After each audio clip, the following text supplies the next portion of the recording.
মূল্যবান কথা আমাদের সানজিদা রসুল বলেছেন। তার মধ্যে সবচেয়ে বড় কোশ্চেনটা হলো যে আদৌ কি আমরা স্বাধীনতা পেয়েছি? আপনি কি বলবেন কবি শহীদ মিয়া এটার উপরে? আমি ধন্যবাদ কবি মরিয়ম রহমান, সাথে সাথে আমার ছোট বোন সানজিদা রসুল। আমার ছোট বোন বলতে আমরা এক জেলায় বা এক উপজেলায় বা আমরা এক বিভাগে বসবাস করছি, বা আমরা ভাই বোন হিসাবে আমরা মনে করি। সাথে রয়েছেন আরেকজন বন্ধু যিনি আজকের অনুষ্ঠানে তিনি নতুন, এবং আমার প্রাচীন আরেক বন্ধু রয়েছেন যিনি ফরিদা সুলতানা, এবং আপনি রয়েছেন। আমি কথাগুলি বলবো, আমরা আজও কি স্বাধীনতা পেয়েছি কিনা। হ্যাঁ, আমি এর চেয়ে আর স্বাধীনতা কি পাবো, এর চেয়ে স্বাধীনতা কি পাবো, আমি উন্মুক্ত ভাষায় উন্মুক্ত কণ্ঠে কথা বলতে পারতেছি। কিন্তু কয়েকদিন পূর্বে আমি ধারাবাহিকভাবে রাজনৈতিক অরাজনৈতিক বিভিন্ন মানুষের সাথে চলাফেরা করে থাকি, কিন্তু রাজনীতি নিজে করি না। তবে আমি বিভিন্ন স্কুলের ছাত্রছাত্রীদেরকে নিয়ে লাইভে আমি বিতর্ক প্রতিযোগিতা করে থাকি, বিভিন্ন টক শো করে থাকি। সেখানের মধ্যে আমাদের গলা চিপে ধরা হয়, আমাদের টুটি চিপে ধরা হয়। আজকে এই টুটি চিপে ধরা নেই। আপনি আজকে যে আমাদের এই আরেক বন্ধু যিনি প্রশ্ন করছিলেন, একটা গ্রামের মধ্যে 300 জন চাকরি করে, কারা চাকরি করে? পুলিশে চাকরি করে। এই পুলিশদেরকে খুঁজতে গিয়ে ওই গ্রামের মানুষে বলল না একজন বা দুইজন চাকরি করে, আর বাদ বাকি ওরা চাকরি করে না। এই প্রশ্নটা এই যে সাংবাদিকরা আজকে থেকে মাত্র ওই যে আজকে 2 মাস পূর্বে কি ওই সাংবাদিকরা এই সাক্ষাৎকারটা নিতে পেরেছে? না। সাগর রুনির দিকে তাকাচ্ছেন, আপনারা একটু চিন্তা করবেন। সাগর রুনির দিকে তাকাচ্ছেন। সাগর রুনিরা কি করেছিল? আমাদের এই দেশের স্বাধীন সার্বভৌমত্ব, সত্যকে সত্য এবং মিথ্যাকে মিথ্যা উপস্থাপন করতে গিয়ে তারা স্বামী স্ত্রী একেবারে চিরতরে বিদায় হয়ে গেল। এরকম হাজার হাজার আমরা যারা কবি সাহিত্যিকরা রয়েছি, আমরা প্রাণের ভয়ে, আমাদের মানের ভয়ে আমরা রাজনৈতিক কোনো প্রেক্ষাপটে কোনো কথা বলতে চাচ্ছিলাম না। কেন চাচ্ছিলাম না? চিন্তা করছিলেন কেন চাচ্ছিলাম না? কারণ আমার সম্মান আমি রাখি, এর জন্য কোনো কথা বলতে রাজি না। আমাদের এই যে কাজী নজরুল ইসলাম, তিনি জেল কেটেছিলেন। আমাদের যদি চিন্তা করি 1900 সালের পরে 1947-এ যখন দ্বিখণ্ড হয়, 1757 সালের পর থেকে 1900 সাল পর্যন্ত এর মধ্যে অনেকগুলি দিন জমিদাররা ভোগ করেছে। 1900 সালের পরে জমিদারকে যখন সাধারণ মানুষে মানে না, তখন ওই জমিদাররা চিন্তা করছে যে আমাদের তো একটা পথ অবলম্বন করতে হবে।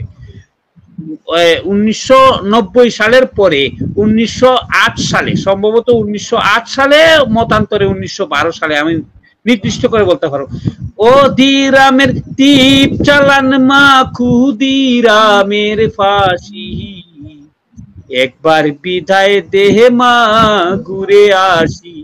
এই কথাটা কে লিখেছিল এবং কিসের জন্য আসছিল এই কথাটা? ব্রিটিশ খেদাও আন্দোলনে মুখপাত্র হিসাবে এই যে অধিরাম আর ক্ষুদিরাম, তারা 2 ভাই, এই ব্রিটিশকে তাড়ানোর জন্য ব্রিটিশে আমাদের গলা টিপে ধরেছিল, টুটি চিপে ধরেছিল। সেই হিসাবে তাদেরকে প্রতিহত করার জন্য এই জায়গায়, আর ব্রিটিশরা আমাদের এই দেশটা শোষণ করেছিল জমিদার, তালুকদার, চৌধুরী, মরল তাদেরকে দিয়ে। এখন যেভাবে এমপি, মন্ত্রী সহ উপজেলার চেয়ারম্যান, ইউনিয়ন চেয়ারম্যান, মেম্বার, ওদেরকে ধারায় যেভাবে করছে, এইভাবে আপনি আরেকটু চিন্তা করেন। আমি আরেকটা প্রশ্ন করি, যে প্রশ্নটা হচ্ছে আমাদের যে স্বাধীনতার মূল মন্ত্র, স্বাধীনতার মূল মন্ত্রের মধ্যে প্রথম মূল মন্ত্রের মধ্যে হচ্ছে আমার সোনার বাংলা আমি তোমায় ভালোবাসি। আমরা এখানের মধ্যে যারা রয়েছি প্রত্যেকেই কিন্তু কবি, প্রত্যেকেই বুঝি, বুঝার মতো জ্ঞান আমাদের আছে। আমার সোনার বাংলা আমি তোমায় ভালোবাসি, এই কথাটা যদি আমরা মনে প্রাণে বিশ্বাস করি, তাহলে আরেকটা ওই যে ভারতের রয়ের নামে আমাদের পঞ্চগড়ের কোনো গ্রামের একটি গ্রামের নাম এই 200-250 মানুষের নাম দেওয়া কি উচিত হইবে? আমি যদি এই কথাটাকে বিশ্বাস করি, না, কখনো না। আমি যদি এই কথাটাকে বিশ্বাস করি, তাহলে নীলফামারী জেলার কিশোরগঞ্জ উপজেলার একটা স্কুল রয়েছে, সেই স্কুলের মধ্যে 5 জন শিক্ষকের মধ্যে 20 জন একটা পরিবারের হয়। এটা কি আমার সোনার বাংলা আমি তোমায় ভালোবাসি এই কথাটার ভিতরে পড়ে? ওই স্কুলে কি এই সঙ্গীতটা পড়ে না? পড়ে।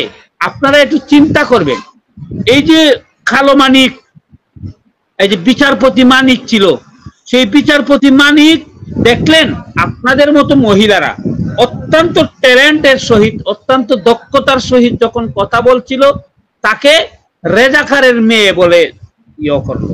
সে কোটি কোটি টাকা, মিলিয়ন বিলিয়ন টাকা অট্টালিকা, রাজপ্রাসাদ, বিদেশ, বিভিন্ন 2-3টে ফাস্টফুড করেছে।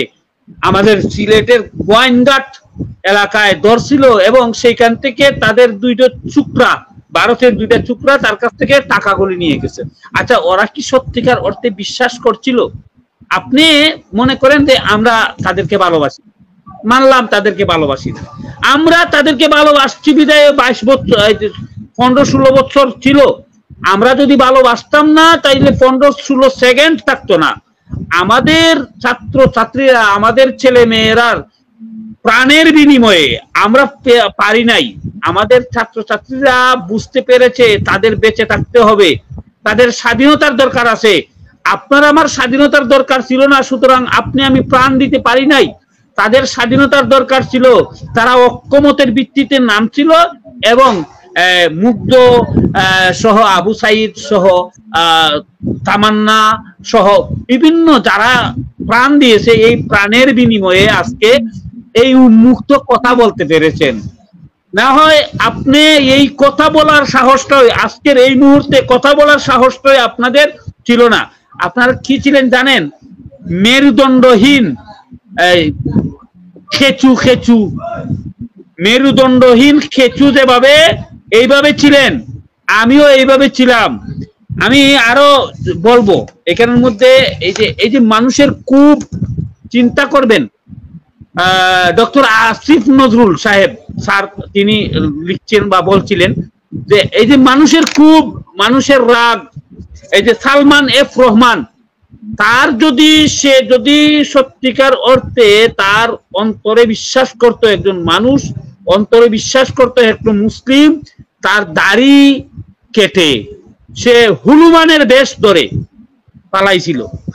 দেখছিলেন? তাকে যখন না ধরে আইনমন্ত্রী আনিসুল হককে ধরে, তখন এই আইনমন্ত্রী আনিসুল হক বলল, হ্যাঁ আপনারা আমাকে নিতেছেন, উনাকে নিবেন না? চিন্তা করেন তাদের ভিতরে কতটুকু জিদ। আবার আপনি আমি মা যদি বলি, হ্যাঁ আপনার মার বয়সের, ওইটা অস্বীকার করার কিছু নাই। শেখ হাসিনা বলেন আর খালেদা জিয়া বলেন আর রৌশন আরা বলেন, ওরা আমাদের মার বয়সের, কিন্তু মা নয়। যদি মাই হয় তাহলে আমি মরিয়ম রহমানকে বলবো, বা এখানে আমাদের সানজিদা রসুল আছে, বা আমাদের ফরিদা সুলতানা আছে।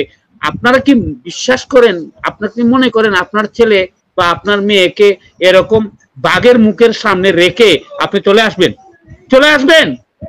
আরেকটি চিন্তা করবেন, এই যে আমাদের ইসলামের একটা যুদ্ধ আসিল, বদরের যুদ্ধে দান শহীদ হয়েছিল, হত্যা হয়েছিল কারা? হাসান হুসাইন। এই হাসান হুসাইন যখন যুদ্ধে যাইবেন নবীজি, তখন কিন্তু সিলেক্ট করে দিছিলেন, যদি প্রথম সেনাপতি হাসান, পরবর্তীতে হুসাইন, পরবর্তীতে অমুক, পরবর্তীতে সমুক, পরবর্তীতে তমুক, এই কথাটা যেমন স্বীকৃত করে দিছিলেন। আমাদের এই যে কয়েকজন এই বৈষম্য বিরোধী আন্দোলনের সাথে যুক্ত হয়ে যারা দেখেন কত ভালোবাসা মানুষের, এই দেশের প্রতি ছাত্ররা কত ভালোবাসে, দেশের প্রতি কত টান, তাদেরকে যখন ধরে নিয়ে গেছে প্রাকৃতিক ভাবে, তাদেরকে আল্লাহ তাআলা দিয়ে দিচ্ছেন, কেউ এইভাবে ধরছে, কেউ এইভাবে ধরছে, কেউ এইভাবে ধরছে। এটা প্রাকৃতিক ভাবে তাদেরকে জিজ্ঞাসা করা হয়েছিল যে আপনাদেরকে যখন এই যে ডিবি হারুনে যখন স্লিপ করায় তখন আপনারা এইভাবে করলেন কেন? তারা এমনিতেই বলছে যে না, আমাদের পূর্বের পরিকল্পিত কোনো কিছু নেই, এটা প্রাকৃতিক। আবার এটা গবেষকরা গবেষণা করে এটাকে দিয়ে দিচ্ছেন ভালোবাসার জায়গা থেকে। দেখেন ওদেরকে এই স্ক্রিপ্টটা পড়ানোর সাথে সাথে, শেষ করার সাথে সাথে আমি দেখেছি কাদির সহ অনেকজন বিশ্ববিদ্যালয় বা কলেজের অনেক ছাত্ররা একসাথে, আমি দেখছি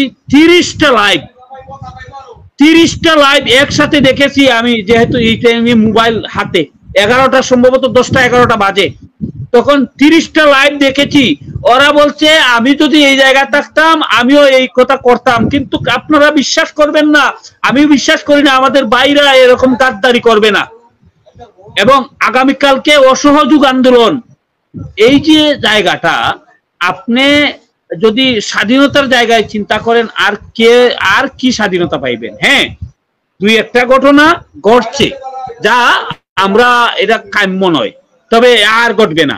আমাদের ধ্বংসস্তূপের মধ্যে এই ছাত্রছাত্রীদের রক্ত এবং মাংসের উপরে এই ধ্বংসস্তূপের মধ্যে বিএনপি নামক যে দলটা, তারা এইখানের মধ্যে উঠে তারা এই 7 তারিখ মিটিং করছে।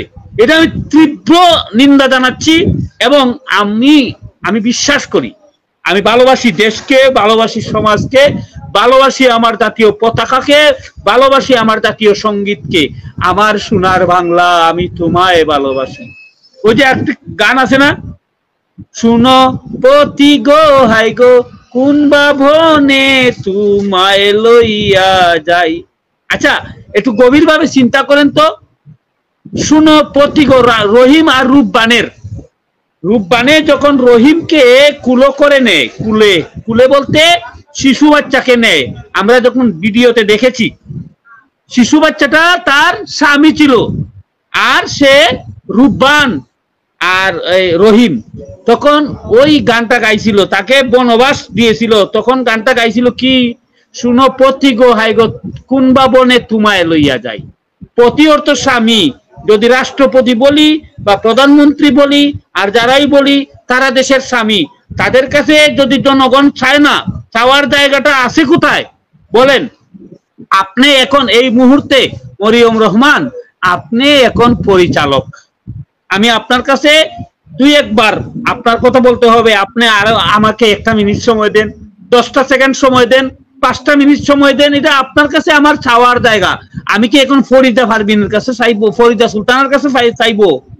ফরিদা সুলতানা কি এটার দায়িত্বে না মালিক? আপনি এখন মালিক। সুতরাং যে মালিক, তার কাছে আমাদের চাওয়া, সেই চাওয়াগুলিও আমাদের নাই, এখানের মধ্যে রাজাকারের জায়গায় হয়ে যায়।